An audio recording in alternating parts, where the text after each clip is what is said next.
over to you, Danny, for some deep breathing. Okay. Sorry, everyone. I'm really bad at multitasking. So let's take some deep breaths because I really need one at this moment just to focus. So deep breath in. Hold. Breathe out.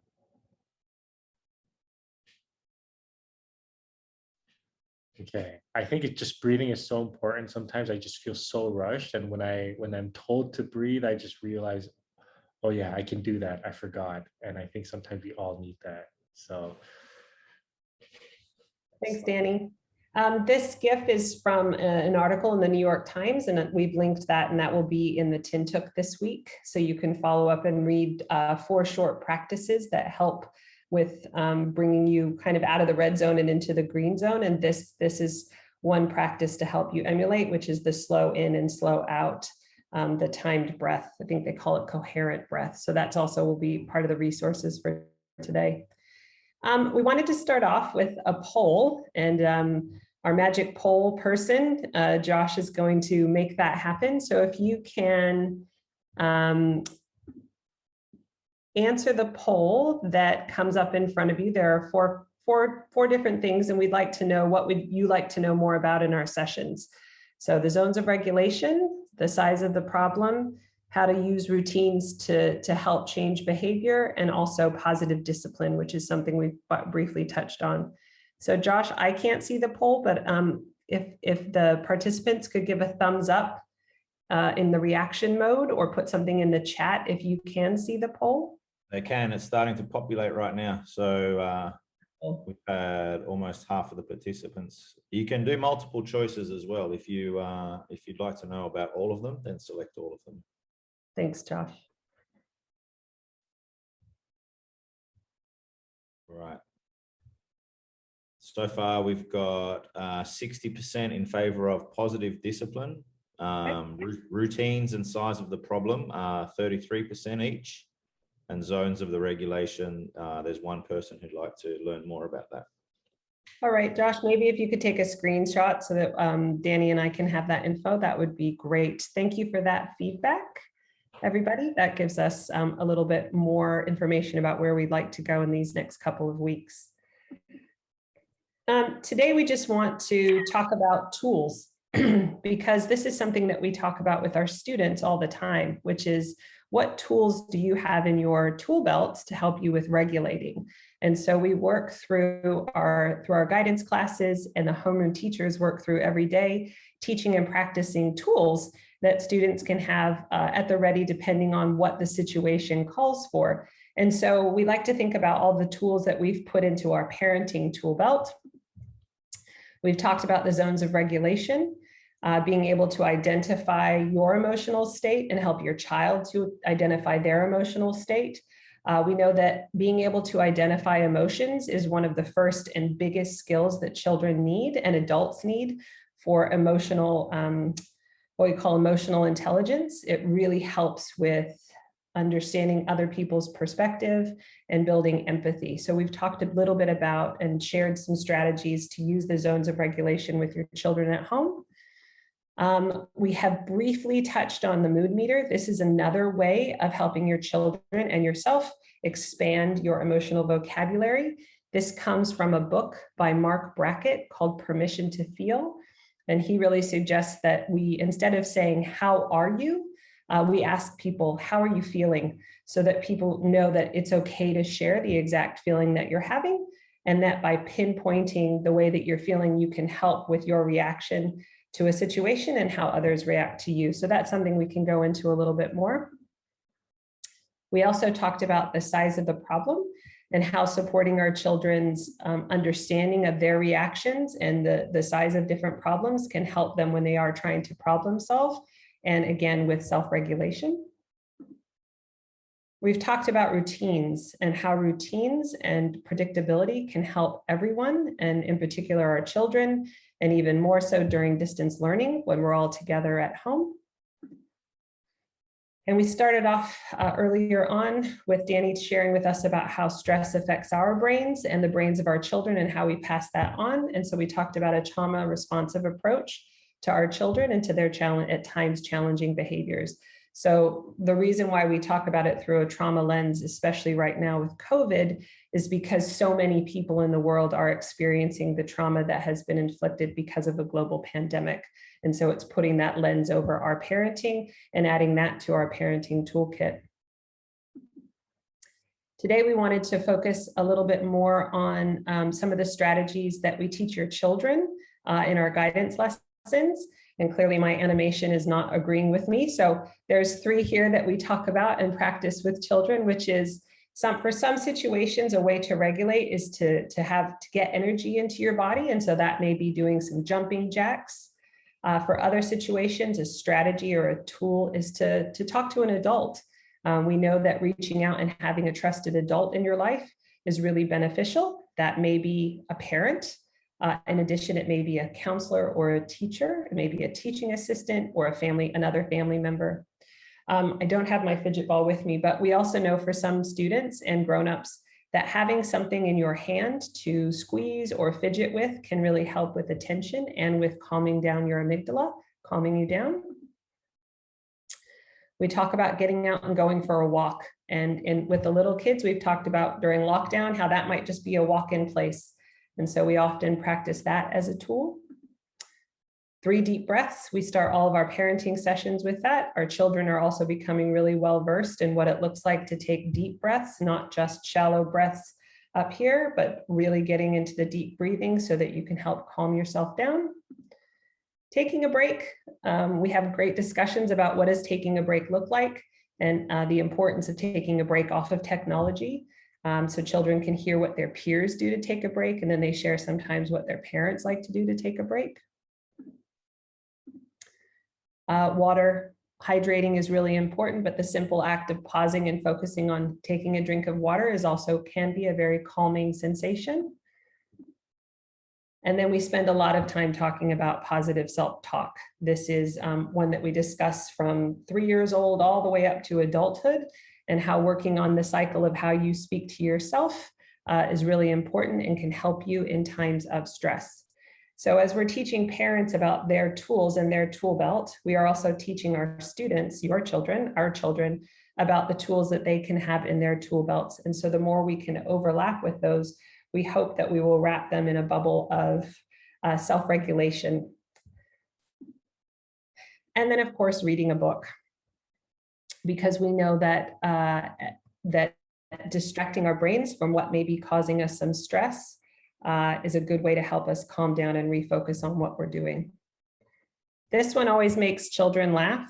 Some kids really love the idea of being tickled. It really helps them feel calm. They also like tickling their parents or someone close to them when permission is given. And the kids have wonderful stories about how for some of them, this is a really great tool to have in their tool belt. And other children say, absolutely no way, I don't like being tickled. And so it helps us start the conversation about consent, and that you need to give someone consent in order to touch you. So it's a really good way to start that conversation. And then our last one is a hug, which unfortunately for us, because we're on Zoom, and when we hopefully get back to campus with social distancing, that won't really be a possibility.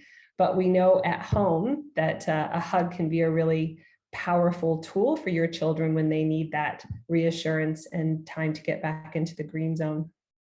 So that's just an overview of some of the strategies that we help teach your children so that they can put those in their toolkit to pull out when they're not in the green zone. One that Danny mentioned last week, and he referred to the one from Kelso's Choices, which is a tool that we use at school, is the wheel of choice. And there's a couple of different models out there. This one comes from Positive Discipline, which is a style of parenting written by Jay Nelson and Lynn Lott, and it's been around for quite a while now. They have different tools that you can use in your parenting toolbox. This one is called Anger Wheel of Choice. And it goes along with the zones of regulation, which is that all feelings are okay. It's what we do with them that really matters. And so it's about helping your child decide what are the things that help them when they're angry to calm down and get back into the green zone. And so she has some here that she recommends for an anger wheel of choice.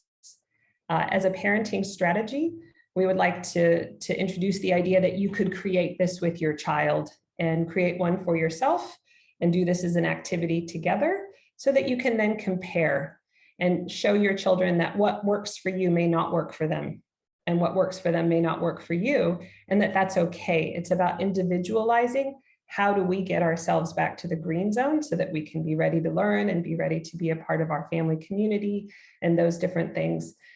There's a wonderful behavior therapist out there, and she has a website called Plant, Love, Grow, and she has a lot of free resources for parents and teachers, which is where I pulled this blank wheel of choice from, and I will be able to link it into our resources in the Tin Took this week. And then this can be a good thing to have up on the refrigerator or even in their workstation during distance learning, so that as you're helping your children to regulate, you can look at the choices that they have identified as being really helpful for them. Last week, Danny talked about conflict resolution, and that may be at home, and we talked specifically about school. Sometimes having a template to help guide you through those conversations can be really helpful, because then it's less about talking to each other and more about a third point that can help you with that. And so again, this is from Plant, Love, Grow, and she has these different templates. There's about 3 or 4 of them, and this is one that I pulled that matched a little bit with what Danny was talking about last week, which is being able to identify how you're feeling, talk about how you express that, and then she's got the caveat there, without being mean, angry, or violent. So that's helping children recognize that all feelings are okay. It's how do we express those, giving them the language. And then what do I want to do to end this conflict? And this is a really great section for you to be able to talk to your children about what are those options for ending the disagreement or ending the conflict. And then finally looking at, do I need to apologize? Because we know that sometimes children and adults both need to fashion an apology to the person that they were in conflict with. And this also gives you a chance to role model and then practice how to give that apology to the person that they feel they've wronged. So that's just another tool that we have this morning. Before we get to our weekly famous Calvin and Hobbes check-in, are there any questions about the poll, about the breathing, or about any of the tools or strategies we've talked about today before we move on? Sorry, Chris, this is Carrie. I don't have a way to chat. Can I just quickly ask out loud? Okay, thanks. So that wheel, the anger wheel, sorry, I have the World Series on in the background, it's loud. So the anger wheel of choices are there, it's a great, I would love to have it in some of those moments. Yes, this one. I can't quite read on my tiny screen what these things are, but is there like a bank of suggested options with that? Or would you just encourage that we work on this independently? To brainstorm what? Go ahead. No, sorry for interrupting. Yes, there are plenty of, and when I send this out, you'll get a bigger version of it so you can look through it. And then Okay. we'll also pass on some other suggestions that you can use. So it's a good basis to start from, looking at it with your child and saying, well, here's a strategy, punch a pillow. Gosh, that doesn't sound like it would work for me. Do you think that would work for you? Okay, let's give it a go. Let's go to the living room and we're both going to punch a pillow and see if that helps us feel better. So yeah, it can be really good to start from a bank and just slowly work through those things together. And again, your children, especially, I think you have children of 2 different ages in your home, having them do it together, they might be able to say, oh, that would work for me, but not for me, and kind of do it as a family. So yeah, absolutely. Yeah. Yeah, that would be great. Thank you so much. Miss Molly. Oh, thanks, Marie. Miss Molly, Ruby Finds a Worry by Percival. It was great to discuss with kids about their worries. Absolutely. This is something that Danny and I and Josh and Natasha, that our team talks about a lot. We often share books with each other. And the library has great LibGuides for SEL books, which is what this would fall under, which is social emotional learning. So we're happy to share a link to those LibGuides and pass on other book recommendations, much like Miss Molly has here. If parents send us those, and then we have our own repertoire as well, we can definitely share books that address different things like worries or, you know, feeling angry and different ways that you can attack that through the use of books. So thanks for that, Marie. All right, Danny. Calvin. All right, I love Calvin and Hobbes, so I'm just going to give everyone a quick second to read through it.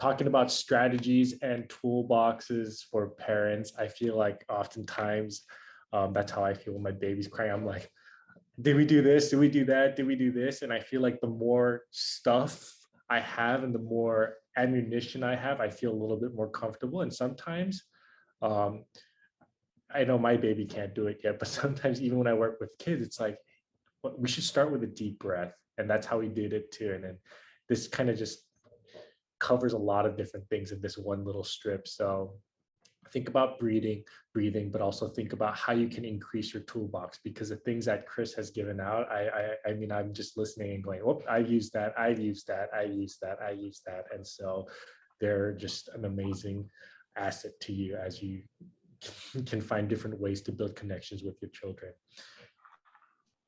All right, so this week for your homework, we would encourage you to create your own wheel of choice and compare it with what your children choose, and then encourage them to help remind you when you might need to use a strategy, because it's a good opportunity to model the use of strategies in real life with your child, and then put up those wheels where they're visible and use them. Again, model, model, model. The resources that are linked in or will be linked in is the positive discipline article on the anger wheel of choice. So Carrie, there'll be some suggestions in there, and then we'll send along another resource as well. There's a great new blog post from the Zones of Regulation creator, Leah Kroopers, about some different ways to use that, and there's an excellent video on how to use it at home. And then there's the New York Times article about breathing from the gift that we had at the start of our session. Thank you for your